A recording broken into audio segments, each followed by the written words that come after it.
Terima kasih Anda masih bersama kami di Berita Padang. Bagi Anda yang baru saja bergabung, kami hadirkan kembali 3 berita utama pada pagi hari ini.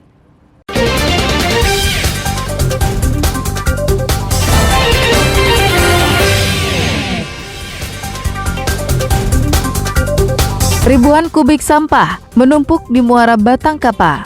Warga yang bermukim di sekitarnya pun terdampak banjir. Jorong Salido di Pasaman Barat direndam banjir. Hingga Darmasraya KLB demam berdarah, kami sampaikan dalam Padang Sepekan.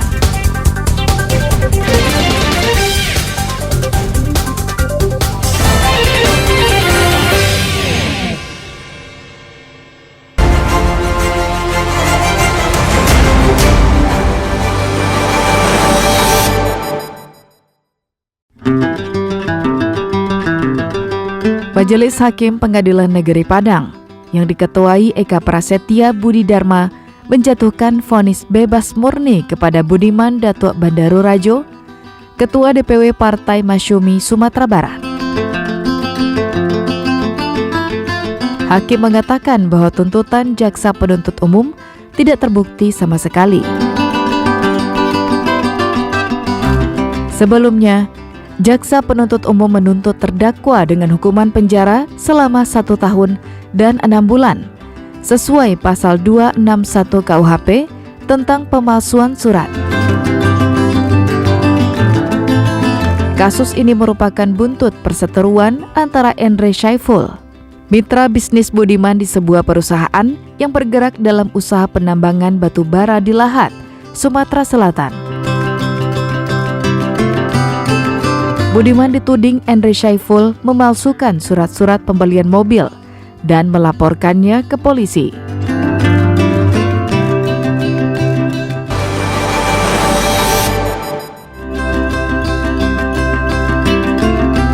Kabar gembira bagi warga korban banjir pesisir selatan yang rumahnya rusak berat, rusak sedang, dan rusak ringan. Pemerintah kabupaten akan melakukan pendataan dan verifikasi pada tanggal 6 Mei mendatang. Proses pendataan dan verifikasi akan merujuk pada parameter yang telah ditetapkan oleh BNPB. Bangunan yang akan mendapat ganti rugi hanya bangunan yang rusak berat dan rusak sedang. Sedangkan bangunan yang kerusakannya kurang dari 20% tak akan mendapatkan penggantian dari pemerintah. Khusus bagi warga yang terdampak paling parah di Nagari Gantiang Mudia Utara Suranti, akan direlokasi ke lahan yang telah disiapkan pemerintah. Selain menyiapkan lahan, pemerintah juga telah menganggarkan biayanya melalui Kementerian PUPR.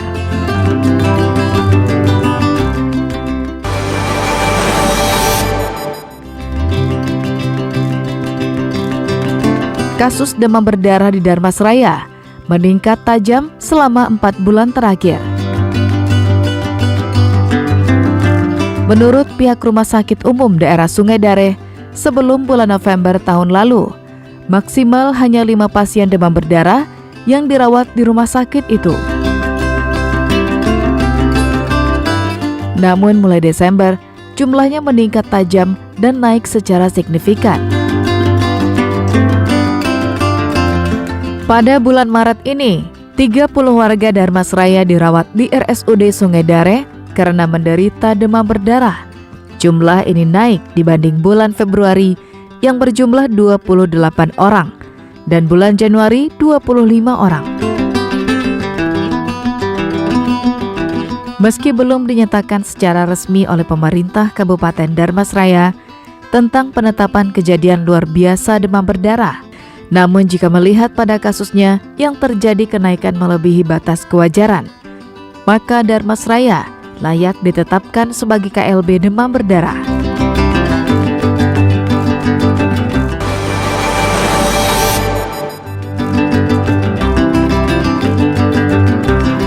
Puluhan rumah di Jorong Ranah Salido, Kecamatan Lembah Malintang, Pasaman Barat, direndam banjir. Hal itu disebabkan oleh meluapnya Sungai Batang Salido yang mengalir di jorong itu. Batang Salido meluap karena daerah hulunya diguyur hujan deras.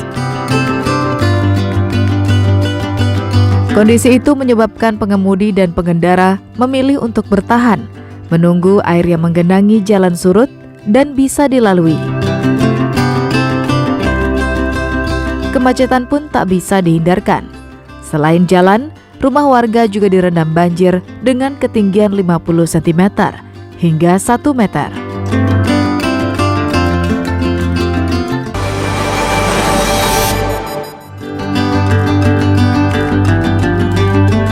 Para staf di kantor Wali Nagari ini terpaksa harus jongkok untuk bisa memasuki kantor mereka yang berada di Kecamatan Lubuk Alung, Padang Pariaman. Hal ini disebabkan karena kantor itu disegel warga pada Senin malam. Penyegelan dilakukan karena warga kecewa dengan wali nagarinya yang berbuat asusila dengan seorang siswa SMA. Warga semakin malu karena informasinya beredar luas di media sosial. Selasa pagi, warga dan pegawai kantor Wali Nagari sepakat untuk membuka segel. Salah satu syarat yang ditetapkan warga adalah oknum Wali Nagari tidak boleh datang ke kantor. Namun sang Wali Nagari, Justri Mansyah, membantah semua tuduhan yang dialamatkan kepadanya. Saat penggerebekan itu terjadi, dirinya tak banyak bicara karena tidak mendapat kesempatan untuk menerangkan kejadian yang sebenarnya. Sedangkan pemerintah Padang Pariaman belum mengambil sikap tentang kasus ini karena masih menunggu hasil penyelidikan yang dilakukan oleh tim khusus yang dibentuk Bupati Padang Pariaman. Namun demikian, Pemkab Padang Pariaman telah menyiapkan pengganti Justri Mansyah sebagai Wali Nagari Singguliang karena Justri mengundurkan diri.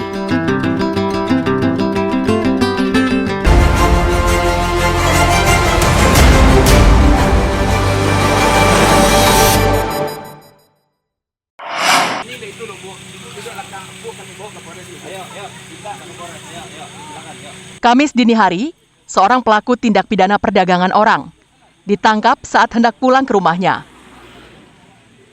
Penangkapan itu dilakukan setelah petugas membuntutinya dalam waktu yang lama. Begitu ada kesempatan, mobil pelaku dihentikan dan ditangkap. Dari informasi Jessica, dirinya hanya menyalurkan pekerja itu di Malaysia. Sedangkan yang mencari dan mengurus semua administrasi keberangkatan adalah rekannya Anissa. Dengan cepat polisi pun menuju ke rumah Anissa dan menangkapnya. Hasil pemeriksaan terungkap, mereka berdua berkomplot mencari wanita muda untuk dipekerjakan sebagai wanita penghibur bagi lelaki hidung belang di negara jiran. Agar korban mau bergabung, mereka dijanjikan akan bekerja di rumah makan dengan gaji 15 juta rupiah per bulan. Kasus ini terungkap setelah 2 dari 6 korban berhasil kabur dari Malaysia dan pulang ke kampung halamannya di Sijunjung. Mereka juga melaporkan kasus ini ke Mapolres Sijunjung.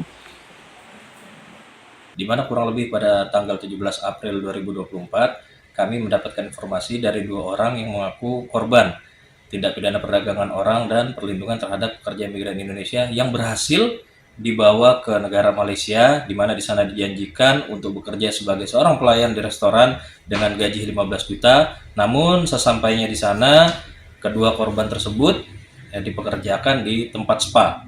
Saat ini, kedua pelaku diperiksa di Unit Perlindungan Perempuan dan Anak Polres Sijunjung. Mereka berdua dijerat dengan Pasal 81, Junto Pasal 69 Undang-Undang Perlindungan Migran Indonesia dan Pasal 4 Undang-Undang Perdagangan Orang dengan ancaman 15 tahun penjara. Eko Pangestu melaporkan dari Sijunjung. Saudara, informasi tadi sekaligus menutup berita Padang pagi ini. Saya Frin Meriana beserta tim redaksi yang bertugas mengucapkan terima kasih. Sampai jumpa.